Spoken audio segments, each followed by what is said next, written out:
Good morning everyone. मैं doctor Sanjeev Kumar sunshine hospital Gachibowli Hyderabad से बोल रहा हूँ। कोरोना बढ़ने की वजह से कई ऐसे लोग हैं जो मेडिकल फैसिलिटीज के पास नहीं जा पा रहे। बुखार कॉमन हो गया है और डर बढ़ता जा रहा है। वो लोग जिनको बुखार नहीं है उनको कोरोना होने का चांस बहुत कम है, क्योंकि बगैर बुखार के कोरोना नहीं हो सकता। दूसरी चीज, जिन लोगों को बुखार नहीं है, सिर्फ डर है कि हमको कोरोना तो नहीं हो गया है, हम टेस्ट कराएं। टेस्ट कराने का कोई बेनिफिट नहीं है, क्योंकि ट्रीटमेंट कोरोना का अभी भी कोई स्पेसिफिक नहीं है।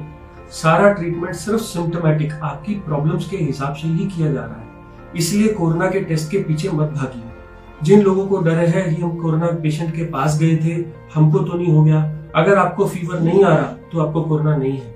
अगर आपका टेस्ट भी कोरोना का पॉजिटिव आया और आपको कोई सिम्टम नहीं है, तो सिर्फ 14 दिन के लिए घर में आइसोलेशन रहना बहुत जरूरी है, जिससे कि दूसरों को ना फैले। जो लोग घर पे हैं वो लोग हैंड सैनिटाइजर का या फिर घर के बने सोप्स का यूज करिए।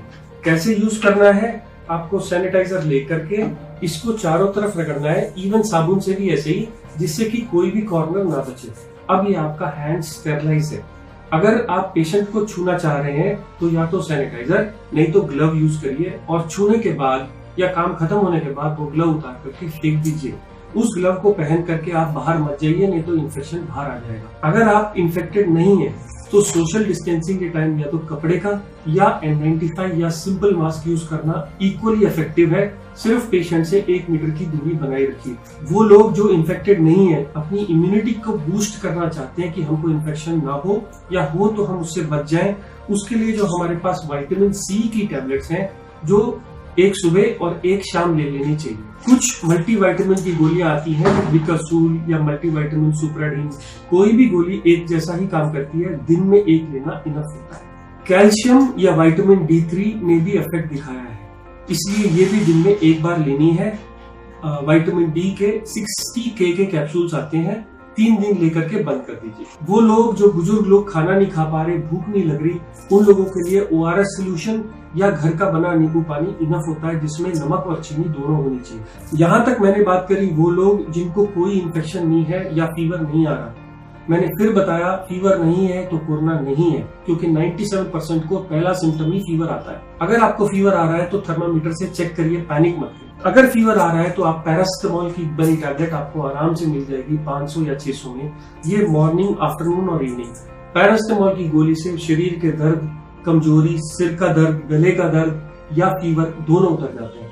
अगर इस गोली को 3 बार लेने से फीवर नहीं उतर रहा तो आप कपड़े से बॉडी को भिगा लीजिए और पंखा चला दीजिए। जैसे ही पानी सूखेगा आपका टेम्परेचर उतर जाएगा। बच्चों को भी आप यही दे सकते हो, बस पैरासिटामोल की डोज वेट के हिसाब से आधी कर दीजिए। अब इसके अलावा कुछ लोगों को सांस फूलनी शुरू हो जाती है, कुछ लोगों को डर की वजह से, कुछ लोगों को बीमारी की वजह से। अगर वो सांस फूलना डर की वजह से है तो आप ये पल्स ऑक्सीमीटर खरीद लाएं, जो कि मार्केट्स में आराम से मिल जा रहा है 500 से 1000 रुपए के बीच में, या फिर अमेजन की साइट्स पे भी मिल जाता है। इसको उंगली पे लगाने से आपको आपकी ऑक्सीजन कितनी है ये बता देता है।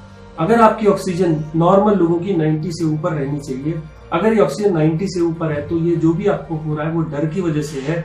और जितना मैंने ट्रीटमेंट अभी तक बताया, मल्टीविटामिन, सोशल डिस्टेंसिंग या hand wash is enough. But अगर आपकी ऑक्सीजन कम हो रही है या सांस चढ़ रही है या खांसी आ रही है तो आपको 2 टैबलेट्स, एक तो डेरिफिलिन की गोली या डॉक्सोफिलिन की गोली सुबह दोपहर शाम ले सकते हैं, और एक मोंटेलुकास्ट की गोली रात में लीवोसिट्रिजिन के साथ। इन गोलियों से आपका सांस चढ़ना कम हो जाएगा। कुछ लोगों ने म्यूसिनेक भी ट्राई करा है सुबह और शाम। म्यूसिनेक से भी सांस चढ़ना कम हो जाता है। जिन लोगों को खांसी हो रही है, कोई सिरप अच्छा और बुरा नहीं होता। जो लोग सिरप मार्केट से खरीद सकते हैं 5 ml सुबह दोपहर शाम लीजिए। जो लोग नहीं ले सकते वो लोग जिंजर का जूस, कंसंट्रेटेड जिंजर के जूस में हनी मिला के लीजिए। ये भी होम रेमेडी है, खांसी के सिरप के जैसा काम करता है। सब सिरप एक ही जैसे काम करते हैं, सिर्फ एक ढक्कन सुबह दोपहर शाम लेना है। यहाँ तक तो सिर्फ उन लोगों की बात है जो लोग घर में सिम्टोमेटिक ट्रीटमेंट कर रहे हैं, किसी वजह से आपका बुखार उतर नहीं रहा, बहुत बढ़ गया, इतने सब केयर से नहीं ठीक हो रहा, तो अब मेडिकल फैसिलिटी आ जाती है, जिसमें कुछ गोलियां और कुछ इंजेक्शन मैं समझा रहा हूँ। जो गोलियां हैं, 2 एंटीबायोटिक्स, एजिथ्रोमाइसिन, सिर्फ 5 गोलियां आपको कंटिन्यू नहीं करनी, रोज एक लेनी है, 5 दिन लेके बंद कर देनी है। एजिथ्रोमाइसिन या डॉक्सीसाइक्लिन, यही 2 एंटीबायोटिक्स हैं जो इस वायरस के खिलाफ कुछ तो काम करके रिजल्ट दिखा रही हैं और हम लोग इनको दे रहे हैं। डॉक्सीसाइक्लिन गोली सुबह शाम एक पत्ता लेके बंद कर देना है। अगर इन सबसे भी ठीक नहीं हो रहा और आपके पास मेडिकल फैसिलिटी है तो आप मेडिकल फैसिलिटी में जाइए। अगर ऑक्सीजन 90 से कम है तो ऑक्सीजन का सिलेंडर का इंतजाम करिए, नहीं तो अपने हॉस्पिटल पास में दिखाइए। किसी वजह से आपको हॉस्पिटल नहीं मिल रहा तो 2 और ड्रग्स हैं। एक तो ब्लड थिनर एनोक्सापैरिन। ऐसा माना गया है कि कोरोना के टाइम में बॉडी में क्लॉट्स बन जाते हैं और हार्ट का, ब्रेन का, स्ट्रोक और सब जगह के ऑर्गन्स फेल करने लगते हैं। ऐसे में ये ब्लड थिनर का इंजेक्शन सुबह और शाम 40 mg का अगर 3 दिन लगा लिया जाए तो ये इनसे बचाता है, प्रोटेक्ट करता है। मैं फिर कह दूं ये मेडिकल गाइडेंस में ही करना है। अगर किसी वजह से ये इंजेक्शन नहीं अवेलेबल है तो गोली भी आती है पिक्साबैन की, जो 2.5 mg सुबह शाम ली जा सकती है। ये सब चीजें 5 दिन के लिए करनी है।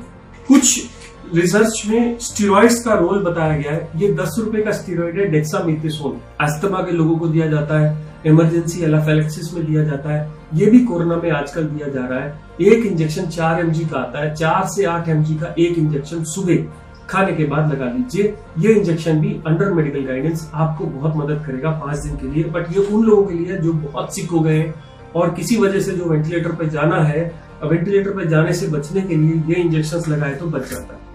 एक कोलेस्ट्रॉल की गोली एटोरवास्टैटिन 10 से 20 मिलीग्राम की गोली भी काम करती है कोरोना में, ऐसा देखा गया है। बड़ी सेफ सिंपल दवाई है, एक गोली रोज ले लीजिए, बट ये सिक लोगों के लिए ही है।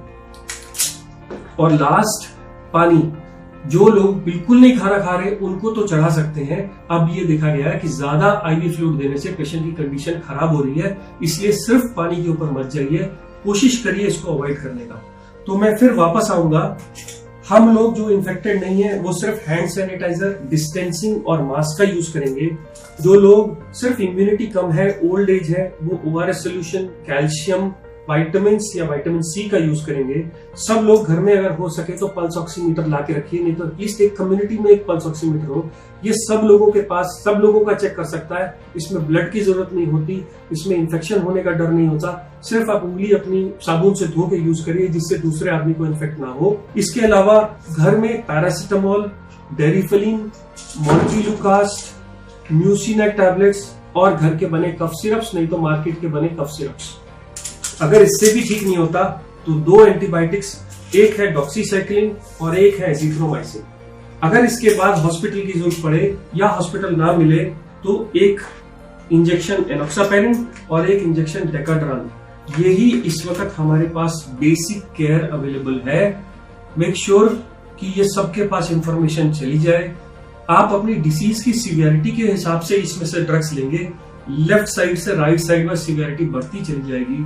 जो लोग हॉस्पिटल जा सकते हैं वो हॉस्पिटल में रहिए। जिन लोगों की ऑक्सीजन कम है वो घर में ऑक्सीजन इंतजाम करके भी ये ट्रीटमेंट शुरू कर सकते हैं। मुझे उम्मीद है within 1 month we all will be all happy and fine. Thank you. मैं doctor Sanjeev Kumar, sunshine hospital से बोल रहा हूँ।